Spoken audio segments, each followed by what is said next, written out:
బ్రహ్మార్పణమమ్మ. మనం బ్రహ్మంగా ఎలా బ్రతకాలి, ఎలా జీవించాలి, ఎలా మాట్లాడాలి అంటే మనం ఎప్పుడు కూడా బ్రహ్మంగా స్థిరంగా ఉన్నప్పుడు మన ఆలోచన విధానం మారుతుంది. కాబట్టి మనం మాట్లాడే మాట, మనం చేసే పని అంతా బ్రహ్మంగా ఉంటుంది. అంటే నేను అనేది ఎప్పుడైతే మనం వదిలేస్తున్నామోనమ్మ, భావన వదిలిపెట్టేస్తున్నాం కదా, అప్పుడు దేహం సోదంతా కూడా మనకి ఏమీ మిగలదు. అంటే దేహం సోది ఎప్పుడైతే ఉందో మనకు మనసు కదిలికలో ఇంకా ఇంకా పెంచుకుంటూ ఉంటుంది. మరి పరమాత్మ స్పృహ ఉన్నప్పుడు దేనితోటి అవసరం మనకి? పరమాత్మ స్పృహ ఉన్నప్పుడు ఒక ఆటలాగా, బ్రహ్మం ఆటలాగా అంటే ఒక మూలన కూర్చొని ఉండట్లేదు, మనం బ్రహ్మంగా అన్నీ ఆడుకుంటున్నాం. అంతా ఆనందంగా ఉంది. దేహం, మనస్సు, బుద్ధి, ఇంద్రియాలు ఇవన్నీ కూడా సొమ్మసిల్లిపోతున్నాయి కదా. దేహం ఉందనే భావన కలగట్లేదు. మనస్సు ఉంది, నాకు ఒక మనస్సు ఉంది అని ఏమీ లేదు. ఈ బుద్ధి లేదు, ఏముంది అసలు? అన్నీ శుద్ధంగా ఉంటాయన్నమాట. అంటే మనం ఉపయోగించుకోవటం తెలిసింది. వీటిలన్నిటిని మనం ఈ వస్తువుల్ని ఎలా వినియోగించుకోవాలో మనకు తెలిసింది. కాబట్టి ఆ వస్తువు పాడవకుండా ఉంటుంది. వస్తువుని సవ్యంగా వినియోగించుకుంటా ఉంటే ఆ వస్తువు పాడవద్దు కదా. అంటే మనం దేనికోసం ఏడుతున్నాము, ఎవరి కోసం ఏడుతున్నాము అంటే అవసరం లేని దానికోసం ఏడుతున్నాను అనేసి, అవసరమైంది నాకు కావాలి, దానికోసం నేను ఏడవాలి, అది నా సొత్తే, కానీ సరిపోవట్లేదు, నాకు తెలియట్లేదు. నిత్యం ఆనందం ఉండాలి, నాకు నిత్యం ఆనందం ఉండాలి అంటే నా డ్యూటీ సక్రమంగా చేస్తే నాకు నిత్యం ఆనందంగా ఉంటుంది. విచ్చలవిడిగా నేను ఉన్నాను అంటే, నా మనసుని విచ్చలవిడిగా నేను వదులుకున్నానంటే నీకు ఇంక ఖాళీ ఎప్పుడు అవుతుందమ్మా? మనసు అన్నీ కూడా అన్ని ఆలోచనలు మన మీద రుద్దేసుకున్నప్పుడు మనం మరి నిర్భయత్వం ఎక్కడుంటుంది? సహజ స్థితి ఎప్పుడు వస్తుంది? ధీరత్వం ఎప్పుడు కలుగుతుంది? దేహం వెళ్ళిపోయేసరికి మనం రెడీగా ఉండాలా అక్కర్లేదా? మనతో మనం హాయిగా ఉండాలా అక్కర్లేదా? నిత్యానందం మనమే అయినప్పుడు, పరమానందం మనమే అయినప్పుడు ఇంకా ఉండకుండా ఎన్నాళ్ళు ఇలా వేస్ట్ చేసుకుందాం? మన పని మనతోటేనమ్మా. ఈ పాత్ర తెచ్చుకొని డ్యూటీ చేసుకుంటుంది, అది నిరంతరం బ్రహ్మం ఉన్నది హాయిగానే ఉంది, ఈ పాత్ర డ్యూటీ జరుగుతూనే ఉంటుంది. మరి మనం ఎందుకమ్మా మధ్యలో ఇంకా కల్పితం ఎందుకు అసలు అని అనుభవంతో మిగలాలి. ఎప్పుడు కూడా అనుభవంతో మిగలాలి. ఉన్నది బ్రహ్మమే, ఇంకా మరి ప్రతి శ్వాస బ్రహ్మమే అయి ఉంది. ఇంద్రియాలు ఎలా విజృంభించినా వాటి బాధ్యత, భారం మనకెందుకమ్మా? అవి అయ్యే పోతాయి, వాటి పని అయ్యే చేసుకుంటాయి, మనకెందుకు? మనం సదా ఎల్లవేళలా మన బ్రహ్మమ్మ తెలియపరిచారు. నువ్వు శాంత స్వరూపుడు అయి ఉన్నావు, నువ్వు నిత్య శుద్ధుడు అయి ఉన్నావు, నిత్య బుద్ధుడు అయి ఉన్నావు. నువ్వు నీ జ్ఞానం నువ్వు నిలబెట్టుకుంటువే, నీ పని నువ్వు సాక్షిగా మిగులు, నువ్వు సాక్షి స్వరూపం అయి ఉన్నావు అని చెప్పారు. ఇటువంటి జ్ఞాన గురువు అంటే తత్వాన్ని ఎప్పుడైతే తెలియపరిచారో మనం ఇంకా ఆ తత్వంతో మిగులుతామంటే క్షణికమైన ఆనందానికి మనం లోనవ్వం కదా. క్షణికమైన ఆనందం ఎక్కడుంది? మనసుతోటి వ్యవహరిస్తే క్షణికమైన ఆనందం, అది తాత్కాలికమైనది, ఊహలో అదంతా ఊహించుకోవటం అన్నమాట. ఊహించుకున్నది ఎలాగా నిజమవుతుందమ్మా? మనం ఊహతోటి ఆగిపోతూ ఉంటాం అన్నమాట. తీసేయాల్సిందంతా తీసేయాలి. అజ్ఞానాన్ని అంతటినీ భస్మం చేసేసుకోవాలి. మనం అజ్ఞానాన్ని ఎప్పుడైతే భస్మం చేసామో ఉన్నది అక్కడ జ్ఞానం మిగులుతుంది. అజ్ఞానం ఏంటి? దేహం నేనుగా జీవించటమే కదా అజ్ఞానం. బ్రహ్మం నేనుగా జీవించాలంటే అదే మార్పు జరుగుతుంది. ధర్మం అంటే ఏంటో తెలుస్తుంది మనకు, కర్మ అంటే ఏంటో తెలుస్తుంది. ఒకప్పుడు మనం తెచ్చిపెట్టుకున్న కర్మలు మనకు తెలియకుండా చేసేసాం. ఎప్పుడైతే ఈ జ్ఞానం దగ్గరికి వచ్చి నేనే అదై ఉన్నాను అన్నప్పుడు మనకి కర్మలన్నీ ఎలా దగ్ధమైనవి అమ్మ? అసలని జ్ఞాన సాధన వల్లనే కదా కర్మలన్నీ దగ్ధమైనవి. మన స్వరూపంగా మనం తెలుసుకోవటానికి, మన స్వరూపంగా మనం మిగలటానికి, ఉన్నదే అది అని తెలియటానికి మనం ఎంత శ్రమ పడాల్సి వచ్చిందమ్మా. హాయిగా ఉన్న జీవితాన్ని హాయి లేకుండా చేసుకున్న మూలనే కదా ఇలా హాయిగా జీవించాలి అని. మనకి హాయి అంటే ఇది అని తెలియలేదు. బయట హాయిని వెతుక్కున్నాం, బయట నాలో ఉన్న హాయిని బయట వెతుక్కున్నాను. విడిగా ఎక్కడుంది? బయట హాయి కూడా నాలో నుంచే కదా. నాకు హాయి ఉంది అని అక్కడ అనిపించా అంటే అది నాలో నుంచే కదా. నా కదలికంతా నేనే కదా, విడిగా నేను ఎక్కడున్నాను అసలు? నా కదలికే నేనై ఉన్నాను, నా వ్యవహారమే నేనై ఉన్నాను, నా స్థానమే నేనై ఉన్నాను. ఇంక విడిగా ఎక్కడుంది? స్వరాజ్యం ఎక్కడుంది? స్వరాజ్యం తెచ్చుకోవాలి మనకి. స్వరాజ్యం ఎక్కడుంది? మనలోనే ఉంది, మనతోటే ఉంది. స్వతంత్రంగా ఉంది అది. అక్కడ ఎక్కడి నుంచో తెచ్చిపెట్టేది కాదు ఇది. నువ్వు ఎక్కడుంటే అక్కడే స్వతంత్రం, నువ్వు ఎక్కడుంటే అక్కడే ఖాళీ, నువ్వు ఎక్కడుంటే అక్కడ దేహభావం లేకుండా, నువ్వు ఎక్కడుంటే అక్కడ ఈజీగా. అంటే బ్రహ్మాన్నే స్వీకరించినప్పుడు, బ్రహ్మంగానే మిగిలినప్పుడు ఇవన్నీ కూడా ఎక్కడుంటే అక్కడే అదే ఉంటుంది అని మనకు చాలా ఇది మాత్రం మనకు చాలా బోధపడింది కదా. నువ్వు ఎక్కడుంటే అక్కడే ఉంటావు అంటే నువ్వు ఎక్కడున్నావు నీ మనసుకు తెలుస్తుంది. నువ్వు ఎక్కడున్నావు, అమెరికాలో ఉందో నీ మనసు ఎక్కడుందో నీకే కదా తెలుస్తుంది. మరి అక్కడ ఉన్నది కూడా నేనే, ఇక్కడ ఉన్నది నేనే. నేను ఎక్కడున్నాను, మధ్యలో ఎవరు? ఇది వారది. ఇది తెలియపరుస్తుంది నాకు అన్నీని. ఎక్కడి నుంచి తెలియపరుస్తుంది అంటే నాలో నుంచే తెలియపరుస్తుంది. నేనే అది. ఆ అనుభవం కూడా నేనే మిగిలి ఉన్నాను అక్కడ. ఈ ప్రపంచంతో నేను ఎప్పుడైతే కలవకుండా ఈ మనసు వచ్చేస్తాను. నాకు ప్రపంచమే మనసు కదా, ప్రపంచం అంటున్నావు మనసు. మరి ఇందులో నేను ఎంతవరకు నేను మిగలాలి అంటే బ్రహ్మంగా తేలిగ్గా మిగిలితే ఇందులో కూడా ఎలా మెలగాలో మనకు తెలుస్తుంది. అజ్ఞానాన్ని తీసేస్తే ఉన్నది జ్ఞానం అని ఎలా తెలిసిందో అక్కడ ఎలా మిగలాలో, ఎలా చూడాలో, ఎలా మార్చుకోవాలో, ఎలాగా అన్నీ తెలుస్తుంది. అంటే అన్నీ కూడా ఆ బ్రహ్మయజ్ఞం చేస్తున్నాం మనం. ఇది బ్రహ్మయజ్ఞం, తపోయజ్ఞం, జ్ఞానయజ్ఞం అంటారు కదా. అంతా యోగం చేసుకుంటున్నాం అన్నమాట. అంటే మనకు స్వరాజ్యం అప్పుడు వచ్చినట్లు లెక్క. ఈ ఆకాశం ఉంది, మబ్బులు వచ్చినాయి, ఆకాశంగానే ఉంది కదా. ఈ మబ్బులు తొలగితే ఉన్నది అదే కదా. అలాగే మనకు మనమే ఇవన్నీ మబ్బు అనవసరంగా మనం అడ్డం పెట్టుకున్నాం ఈ మబ్బుని. అంటే ఇప్పుడు సూర్యుడు ఉన్నాడు, సూర్యకాంతి ప్రసరింతా ఉంటే మబ్బు అడ్డం వస్తుంది. సూర్యుడు అలాగే ఉన్నాడు కదా, మబ్బే కదా అడ్డం వచ్చింది. అది తొలగగానే సూర్యుడు ఎలా అయితే ప్రకాశిస్తున్నాడో మనలో ఈ స్వయంగా ప్రకాశతత్వం ఎప్పుడూ ఉన్నదే మనకి ఏం చేస్తుందంటే ఈ మబ్బు మనలో ఉన్న భావాలు తొలగించుకొని గ్రహించినప్పుడు ఈ మబ్బు మనకు తొలగినప్పుడు చైతన్యంగా మిగిలి ఉంది. అంటే మన శుద్ధ అంతఃకరణలో మన శుద్ధి అవుతుంది. అంతఃకరణ శుద్ధి అవుతేనే బ్రహ్మ అనుభవం అవుతుందమ్మా. బ్రహ్మ అనుభవం అవ్వాలి అంటే మన అంతఃకరణ శుద్ధి జరిగిపోవాలి. నేను, నాది, ఆసక్తి, విరక్తి ఏమీ లేదు, అన్నిటిలోనే రిలాక్స్. అంటే మన బుర్రకి ఏమీ లేదు అక్కడ, మన మైండ్కి ఏమీ లేదు అసలు. ఏమీ లేని దాంట్లో ఏముంటుంది? ఉన్నదొకటే అంటా ఉంటే ఏ లక్షణాలను మనం కలగజేసుకున్నాము అంటే మళ్ళీ వదిలించుకోవాల్సిన పని ఉంటుంది కదా. ఏ లక్షణాలతోటి మనకు సంబంధం లేదు. బ్రహ్మ లక్షణం ఒక్కటే మన సమస్థితి. మనం అంటే మన దృఢనిష్టే మనకు బ్రహ్మం అమ్మ. మన దృఢనిష్ట కుదురుతుంది, ధీరత్వం కలుగుతుంది, సహజ సిద్ధంగా ఉంటాం, దుఃఖం లేని స్థితిలో ఉంటాం, ఊహించుకోమేమీని బ్రహ్మార్పణంగానే స్వీకరిస్తాం. ప్రతి దాన్ని బ్రహ్మార్పణంగా స్వీకరిస్తాం, దేన్నైనా సరే. అంటే ఎంత జాగ్రత్తగా ఉంటే మనం బ్రహ్మార్పణంగా మిగులుతున్నామో మనం ఆలోచించుకోవాలి. దేనికి మనం లొంగట్లేదు. ఎన్ని యుగాల్లో ఏమి తపస్సులు చేసి వచ్చామో తెలియదు, కానీ ఇవాళ ఈ బ్రహ్మం దొరికింది మనకి.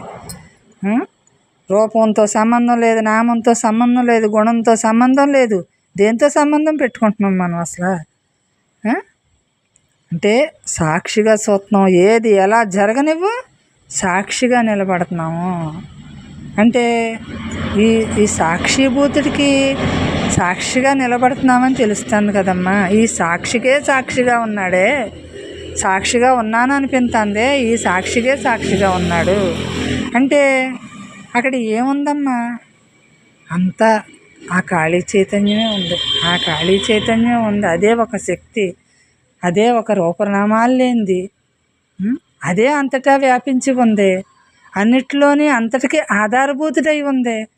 అదే ఆది మధ్యాంతరహితుడు, తుది మొదలు అని లేకుండా వ్యాపించి ఉంది. అన్ని లోకాలు కలిసిపోయి ఏకమైపోయి ఉన్నది. ఏకమే అద్వితీయం బ్రహ్మ అంటారు.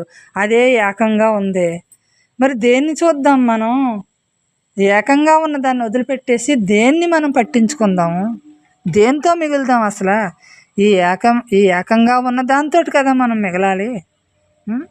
మన దృష్టి ఎంతసేపు మనల్ని బంధించేటట్టు ఉండకూడదు. మన దృష్టి ఎంతసేపు మన మీద ఉండాలి.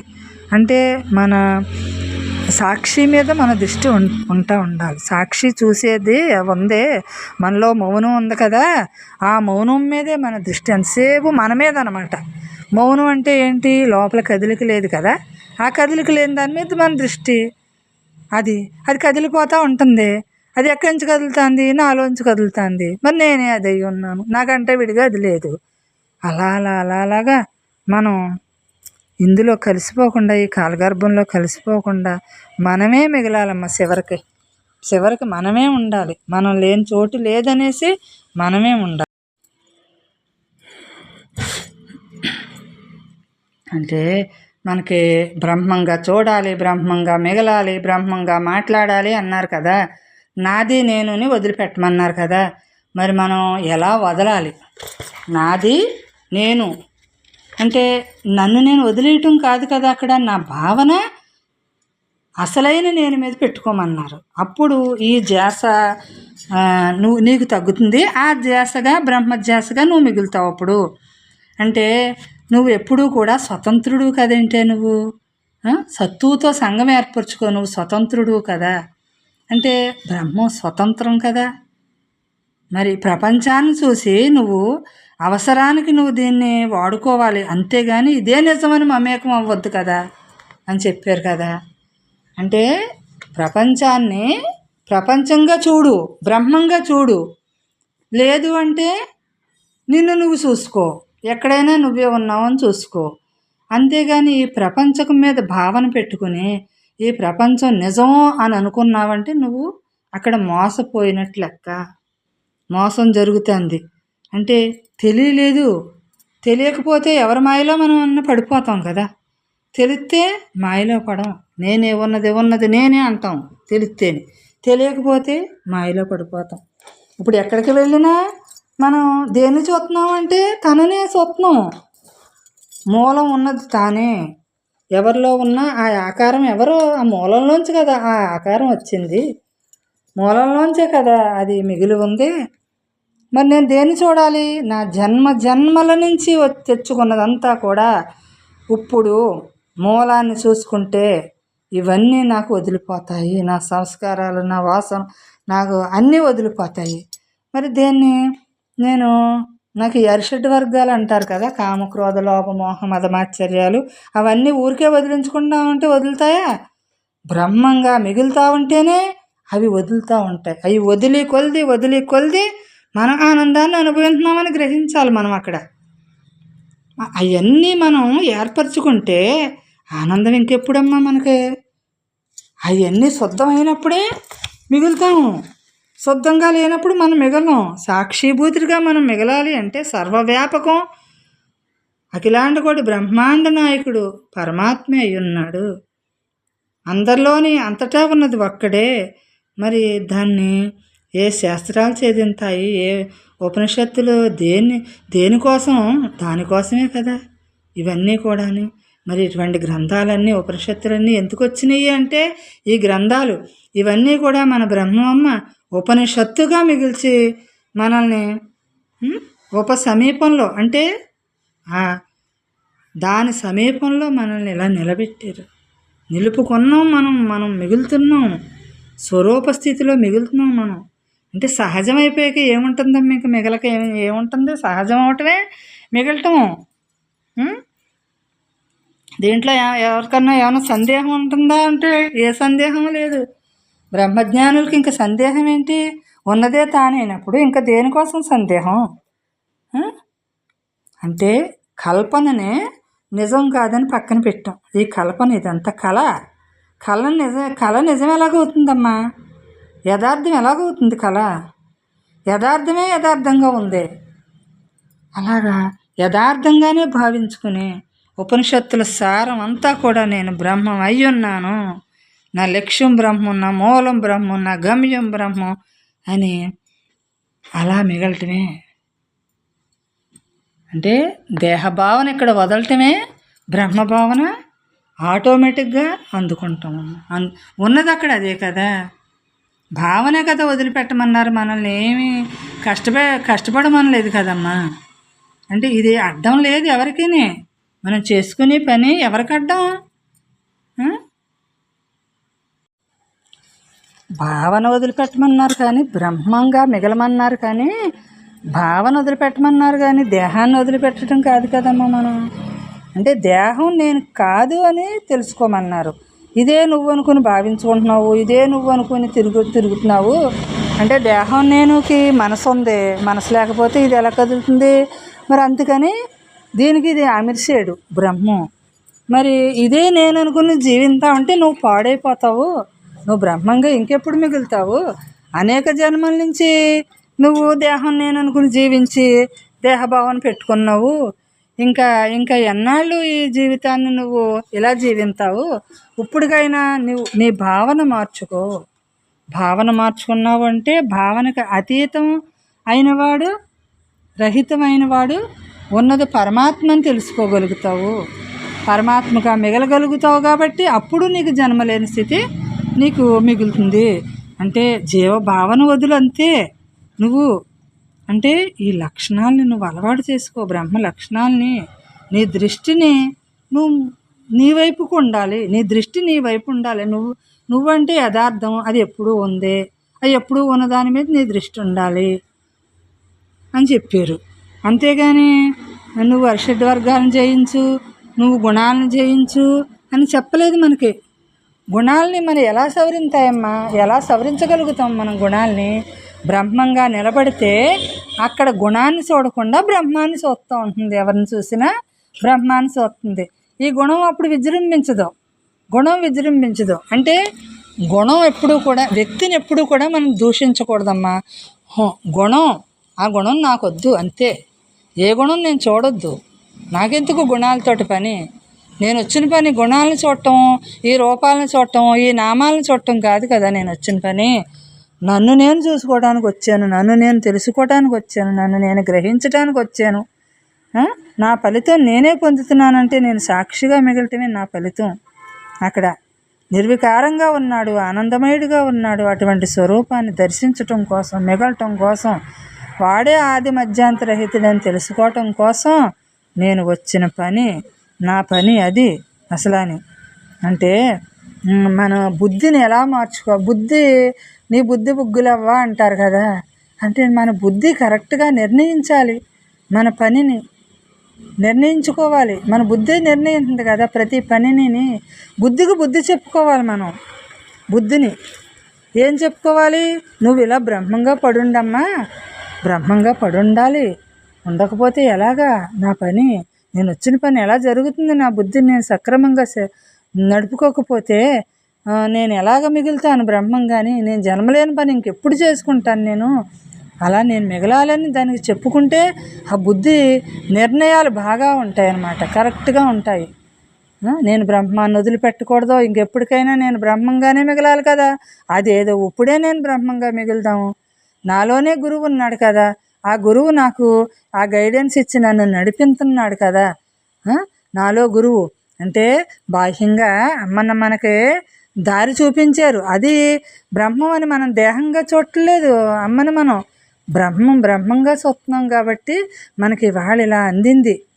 ఇలాగా అందించుకోగటానికి శక్తి మనలోనే ఆ బ్రహ్మమే ఇచ్చాడు. మనకు అమ్మ అనుగ్రహం మనకు ఉంది, లభించింది. కాబట్టి మనల్ని మనం గుర్తించుకున్నాము. మనమెవరో మనం గుర్తించుకోమన్నారు, అంతే కదమ్మా. ఇందులోనే మనమెవరో మనం గుర్తించుకోమన్నారు. అప్పుడు జీవభావన నిన్ను వదిలిపెడుతుంది, నువ్వు ఆత్మభావనగా మిగులుతావు. ఆత్మకే అతీతంగా ఇంకేమీ లేదు, ఉన్నదే నువ్వు స్వరూపమే నువ్వై ఉన్నావు. ఆత్మను పరమాత్మలో ఎప్పటికైనా నువ్వు మిగలాలి, పరమాత్మగా నువ్వు ఎప్పటికైనా మిగలాలి కదా. అదేదో ఇప్పుడే ఈ జన్మతోటే నీకు అయిపోవాలి అన్నమాల మనం ఇంత స్ట్రాంగ్గా ఇలాగ అవ్వటం కోసం మనం దేన్ని చూడొద్దు, దేన్ని వినొద్దు, దేన్ని మాట్లాడొద్దు. ఎక్కడ మాట్లాడినా, ఏది విన్నా, ఏది చూసినా మనకి ఎలా ఉండాలి? అక్కడ బ్రహ్మంగా ఉండాలి. ఏది విన్నా, ఏది మాట్లాడినా, ఏది చూసినా బ్రహ్మంగా ఉండాలి. అంటే సర్వవ్యాపకంగా ఉన్నాడు, ఇక్కడ ఉండి అక్కడ లేకుండా లేడు. కాబట్టి సర్వము కూడా ఉన్నది తానే అని మనం గ్రహించొద్దు. మనం గ్రహించాలి కదా. అంటే ఈ ఆలోచన రహితం అవ్వాలి కదా, మనకి భావరహితం అవ్వాలి, భావం శూన్యం అవ్వాలి మనకి. అప్పుడే అలా మిగులుతూ ఉంటాం అంతే. ఇటువంటి బ్రహ్మాన్ని మనకి ఎక్కడ దొరుకుతుంది అసలు? బ్రహ్మం అంటేనే, అంటే గురువు అంటేనే అమ్మ దేహాన్నే పట్టుకుని మనం వేలాడుతాం. ఇంకా అమ్మ నేను కాదు మీలోనే ఉన్నాడని చెప్పిన మాల అమ్మ నాలోనే ఉన్నారు, నాలో ఉండే నాకు ఇక్కడ చెప్తున్నారు కాబట్టి, ఇంకా విడిగా లేరు కాబట్టి నేను కూడా గురువును కాదు కదా, నాలో ఉన్న బ్రహ్మమే నాకు తెలియపరుస్తున్నాడు కదా అనేసి మనం అలా నిశ్చలంగా ఉంటాం. అంటే గంభీరంగా ఉంటాం అన్నమాట. మనం ధీరత్వమే గంభీరం. అంత ధీరత్వం అంటే నాకు అధిష్టానం ఉన్నాడు, నాకు అధిష్టానంగా బ్రహ్మ ఉన్నాడు అనే ధీరత్వం. నాకు అమ్మ ఉన్నారని ఎలా ధీరత్వం ఉంది మనకి? అంటే అమ్మ ఉన్నారు అంటే బ్రహ్మం ఉన్నాడు నాకు వెనకాల, నాకు బ్రహ్మం అన్నీ చూసుకుంటున్నాడు అనేసి ఆ ధీరత్వం కదా.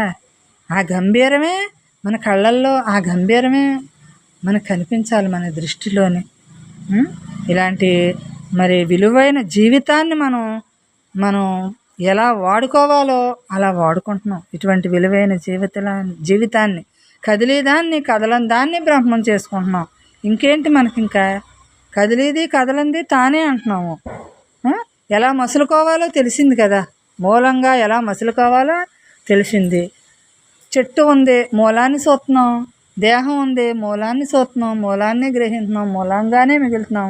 ఊరికే ఉంటున్నాము, సాక్షిగా ఉంటున్నాము, అలా మిగులుతున్నాము. ఆ ఆధారాన్ని మనం పట్టుకుంటే మన శక్తి మేరకు మనం దర్శించగలుగుతాం కదా. మరి విషయాలకు లోనవ్వకుండా ఉంటేనే మనం ఆత్మజ్ఞానంగా మిగులుతాము. మనకి ఎంతెంత మనకి పైకి ఒక్కొక్క మెట్టు ఎక్కుతున్నామో అంతంత ఎదుగుదల మనకు ఉంటుంది. అంటే మనల్ని బంధించే విషయాలే మనల్ని బంధించినాయి కాబట్టి వదలాల్సింది విషయాన్ని. మరి అంత తేలిగ్గా వదలలేకపోతున్నాం కదా. దాన్ని ఎలా వదిలించుకోవాలి విషయాన్ని? అంటే విషయం నాకు ఇబ్బంది కలుగుతుంది, విషయం అంటే నాకు దుఃఖంలోకి లాగుతుంది, ఆ విషయం కోరిక తీరట్లేదు కదా, నాకు దుఃఖం కలుగుతుంది. అప్పుడు నాకు దుఃఖం వద్దనుకుంటున్నాను కదా, నేను ఉన్నది పరమాత్మ అంటున్నాను కదా. మరి ఈ దుఃఖం నాకు వద్దు, నేను బ్రహ్మంగా మిగులుతాను. మరి దుఃఖం వద్దంటే బ్రహ్మంగా మిగిలిన తర్వాత, బ్రహ్మంగా నిలబడ్డాక ఈ దుఃఖం మనకి విడిగా కనిపించదు. అంటే ఆత్మనేత్రం అన్నమాట. అది ఆత్మనేత్రం. ఈ బాహ్యనేత్రాలకు తెలియబడదు, ఈ బుద్ధితోటి ఈ మనసుతోటి మనకి ఏమీ తెలియబడదు. ఆత్మే ఉద్ధరించుకుంటుంది. అంటే మరి మన బుద్ధి మనకి జ్ఞానంగా ఎలా గోచరిస్తుంది, ఎలా తెలుసుకుంటుంది? దేంతోటి మనం ఈ జ్ఞానం ఆచరిస్తున్నాము అంటే ఆ మనసు పెడుతున్నాం కదా. నేను జ్ఞానంగా మిగలాలి అని అంటున్నాం కదా. అది కూడా మనకు ఉపయోగం, అన్నీ ఉపయోగమే మనకి. అంటే మనం దాన్ని తీసుకునే విధానం తేడా, దాన్ని మనం ఎలా మన వైపుకు తిప్పుకుని మసులుకోవాలో అది మనకు తెలియాలన్నమాట. మరి అంటే అమ్మ మనకి ఎలా గోచరిస్తున్నారు? పరమాత్మ యొక్క స్వరూపంగా మనకు గోచరిస్తున్నారు. ఎందుకంటే అమ్మ సగుణ రూపంగా వచ్చిన మనం నిర్గుణ రూపంగా మనం చూసుకుంటున్నాం కదా. మరి ఎక్కడున్నా ఉన్నదదే అంటున్నారు. అమ్మను మనం పరమాత్మ గ్రహించిన అలా దర్శించున్నాం కదా. మరి దేహంగా దర్శించామంటే ఎలా ఉంటుంది? అన్నీ మనకు కనిపిస్తున్నాయి. అంటే మనకు ఉంటాయి కదా అవి ఇతరులకి అందరికీ అంటగడుతున్నాం అన్నమాట. మనకు ఉన్నాయే అందరికీ అంటగడుతున్నాం. మరి మన దృష్టి మార్చుకుంటే, అలాగా మన దృష్టి మన వైపుకి తిప్పుకుని బందీ అవ్వకుండా, అంటే దృష్టి తిప్పుకోవటం అంటే ఈ మనసుని మన లయంలోకి తెచ్చుకోవటమే మనసునే. అప్పుడే అది లొంగుతుంది. లేకపోతే విచ్చలవిడిగా వదిలేస్తే అదేమి స్థిరంగా ఏమీ నిలబడదు. అది అంటే మనకి దానికి ఒక స్థానం లేదు అసలని. అది ఒక రూపం కాదు కదా మనసు, దానికి ఒక స్థానం ఉండటానికి. మరి అది చేసేసుకుంటుంది. ఆకర్షణ దానికి అదే తయారు చేసుకుంటుంది అనమాట. మనం దాన్ని ఫ్రీగా వదిలేసామంటే అన్నీ అంటించుకుంటుంది. దానికి దానికి ఫ్రీ అంటే అసలు ఫ్రీ అంటే ఏంటో దానికి వైరాగ్యం రుచి చూపించాలి. ఏమీ లేదే ఇందులోనే, నేనే ఉన్నాను ఇక్కడ అని దానికి రుచి చూపించా ఉండాలి. దాని ప్రయాణం సక్రమంగా జరిగేలాగా మనం తయారు చేయాలి దాన్ని. మన కంట్రోల్లో ఉండాలి అది. దాని కంట్రోల్లో మనం వెళ్ళిపోవటం కాదు కదా.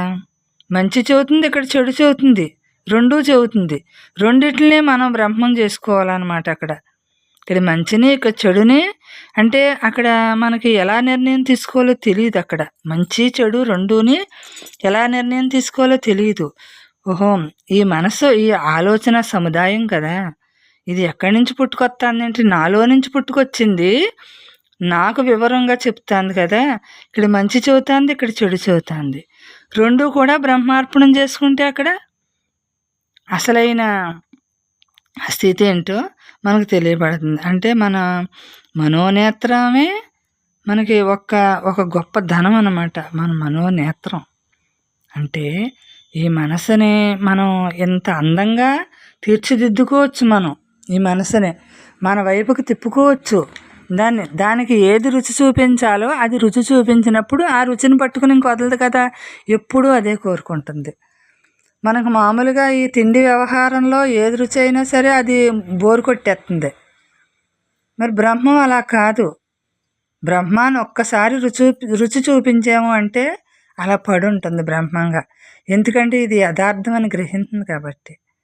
ఇది యథార్థం, నేను ఇంక జన్మ ఉండవద్దు, ఈ జన్మంతా దుఃఖమే కదా నాకు. మరి జన్మలేని స్థితి అయితే నాకు దుఃఖం లేనిది పరమాత్మగా అలా పడి ఉండొచ్చు, అలా మిగలొచ్చు. దుఃఖం లేని స్థితి అది.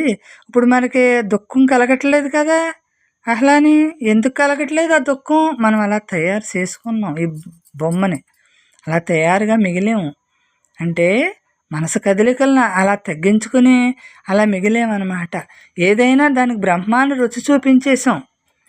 బ్రహ్మం తప్ప రెండోది లేదని పడుండేలా చేసాం. అంటే మనం చెప్పినట్టుగా దాన్ని మనం అభివృద్ధి చేసుకున్నాం. మన పాఠమే అది వినాలన్నమాట. దాని పాఠం మనం వినొద్దు. దాని పాఠం మనకి నికరం ఉండదు. మన పాఠమే దానికి వినిపించాలి ఆ మనసుకి. అది మనకి ఎంతైనా సహాయపడుతుంది అన్నమాట. అది చెడ్డది కాదు కదా, మనకు సహాయపడుతుంది. మనకు తల్లి లాంటిది అది. అంటే మనకు జన్మల్లోకి లాక్కెళ్ళకుండా కానీ చేయగలదు, లాక్కునేలా కూడా చేయగలదు. అంటే మనం వినటం బట్టి ఉంటుంది. మనం విన్నాము అంటే లాక్కెళ్ళిపోతుంది. మనం వినకుండా ఉంటే మన దారిలోకి వస్తుంది, ఆత్మకి దగ్గరలోకి వస్తుంది. అది అంటే ఆత్మలో మిగలటానికి ఇంక ఉంటుంది అనమాట, పడి ఉంటుంది అనమాట అక్కడ. అలాగా మనకి మన గుణాన్ని బట్టే కదా అంటారు. మనం చూసే గుణాన్ని బట్టే అవతలది కనిపిస్తుంది అంటారు కదా. మరి అంటే మనం ఆ మనసుని చూడటాన్ని బట్టే మనకు అలా కనిపిస్తుంది. ఇప్పుడు మనసుకు మన విరోధం కాదు, మన మనసు మనకి విరోధం కాదు, మనకు స్నేహమే. ఎందుకంటే అది విచ్చలవిడిగా తిరగట్లేదు కదా, ఎంతవరకు అవసరమో అంతవరకు మిగులుతుంది. నీకు బ్రహ్మాన్ని దానికి రుచి చూపించాం కాబట్టి బ్రహ్మంగా మిగులుతుంది. ఇక్కడ ఈ బాహ్యంలో కూడా ఎలా మెలగాలో ఆ యుక్తి చూసుకుంటుంది. మరి అంటే ఆ గుణాలను దాటి ఉన్నవాడే కదా, మరి రూపాన్ని దాటి ఉన్నవాడు, గుణాలను దాటి ఉన్నవాడు, ఈ దశలన్నీ మారి ఉన్నది అక్కడ తేజోమయంగా ఉన్న పరమాత్మ కదా మిగులుతాడు అక్కడ ఎప్పటికైనానే. మరి ఇక్కడ అజ్ఞానం ఏది, జ్ఞానం ఏది? మన గత జన్మ సంస్కారాన్ని బట్టి ఈ అజ్ఞానం తెచ్చుకొని కొంచెం ఇది అది కూడా తెచ్చుకున్నాం. అలా మనకి అది గడిచిపోయింది, ఇది జరుగుతుంది. రెండూ తెచ్చుకున్నాం కదా, రెండూ జరుగుతాయి కదా. అంటే ఒప్పుకున్నాం అన్నమాట. మన తప్పుని మనం ఒప్పుకున్నాం. తప్పుని ఒప్పుకోకపోతే, తప్పుని ఒప్పుకున్నవాడు భగవంతుడితో సమానం. తప్పుని అహంతో నేను చెయ్యని తప్పు అనేసి ఎప్పుడైతే మనం మన మనసుకు చెప్పుకోలేదో చెయ్యన నేరం నెత్తి మీద వేసుకోవాలి. అప్పుడు అంటే మన మనసుకి ఎలా నచ్చ చెప్పుకోవాలి? ఇక్కడ తప్పు చేస్తున్నావు నువ్వు నువ్వు బ్రహ్మంగా మిగులు, నువ్వు ఇక్కడ నీ తప్పు ఎందుకు చేస్తున్నావు అంటే నీ తప్పును నువ్వు ఒప్పుకో. అక్కడ నీ తప్పును వేరే వాళ్ళు తప్పు చేస్తున్నావంటే ఒప్పుకో కదా. నీ తప్పును నువ్వు ఒప్పుకొని నువ్వు ఇలా మిగలాలి కాబట్టి నువ్వు తప్పు చేస్తున్నావు మిగలకుండానే. నాలో నేను మిగలాలి, నాతో నేను ఉండాలి, ఉన్నది నేనే కదా. మరి నన్ను నేను మిగిల్చుకోకుండా నీతోటి ఎందుకు నేను స్నేహం చేసే విషయాలన్నిటిని లాక్కొని ఇవన్నిటి జన్మకి కారణమయ్యేది నాకు అవసరం లేదు కదా అనేసి మనం అజ్ఞానాన్ని అలా దూరం చేయాలి. అప్పుడు జ్ఞానంగా అలా మిగులుతాం. మరి ఇంతకంటా మించిన జ్ఞానం ఇంకెక్కడ దొరుకుతుంది మనకే? శరీరాన్ని దాటిన ఈ కారణ శరీరం నిర్మూలం అవుతుంది. మనస్సు శుద్ధమైనప్పుడే అంతర్ముఖం అవుతుంది. నీలోని నువ్వే నీతోటే నువ్వే ఉన్నదే ఉన్నావు. మరి అలా భావించుకో. దేన్ని త్యాగం చేస్తున్నావు? లేనిదాన్ని త్యాగం చేస్తున్నావు. ఉన్నది అక్కడ ఉండనే ఉంది, లేనిదాన్ని త్యాగం చేస్తున్నావు అంటే నీ నీడనే నువ్వు వదిలిపెడుతున్నావు అంతే. నిన్నే నువ్వు కరెక్ట్ అనుకుంటున్నావు, నీ నీడను వదిలిపెడుతున్నావు. నీ నీడ ధ్యాస నువ్వు వదులుతున్నావు, నిన్ను నువ్వు గ్రహించున్నావు. అలాగా ఈ దేహం ఒక నీడే కదా. మరి నీడని నిజమని అనుకోకుండా నువ్వు ఉంటేనే కదా ఈ నీడ ఉంది, నువ్వు లేకపోతే నీడ లేదు కదా. మనం నడుస్తూ ఉంటే మన నీడ అక్కడ పడుతుంది, మనం అక్కడ వెళ్తూ ఉంటేనే కదా నీడ పడుతుంది. అలాగే నేనుంటేనే కదా ఈ దేహం యొక్క నీడ ఇలా వచ్చింది నాకు. నేను ఉండబట్టే ఈ నీడ ఉంది అంటే నా కూడానే ఉంది, ఇది నాకంటే విడిగా లేదు. నేను ఏదై ఉన్నానో అక్కడి నుంచే అది అక్కడ కనిపిస్తుంది కాబట్టి అది నేనే, నాకంటే విడిగా లేదు. నేనుంటేనే ఆ నీడ ఉంది. అలాగా మనల్ని మనం ఏదో ఒక రకంగా గుర్తించుకుంటా, ఏదో ఒక రకంగా మనకి మన బ్రహ్మమ్మ చాలా తెలియపరిచారు. మరి అందులోంచి మనం కొన్నన్నా తీసుకుని ఈ నడత నడవాలి. నీలోనే గురువు ఉన్నాడు అన్నారు కదా. మరి ఆత్మగురువు నాలో ఉన్నాడు కదా. ఆ గురువు నాలోనే ఆ గురువు ఉన్నాడు, నేను ఆ గురువులోనే ఉన్నాను. మరి ఇంకెక్కడ ఆత్మగురువు చెప్పింది ప్రతిదీ కూడా నీకు లెక్కలోకి పెట్టుకుని దాన్ని నిర్లక్ష్యం చేయకుండా అది మంచి చెబుతూ ఉంటుంది, మంచి నడుపుతూ ఉంటుంది, మంచి మాట్లాడుతుంది, మంచి వినబడుతుంది, వినేలా చేసుకుంటుంది.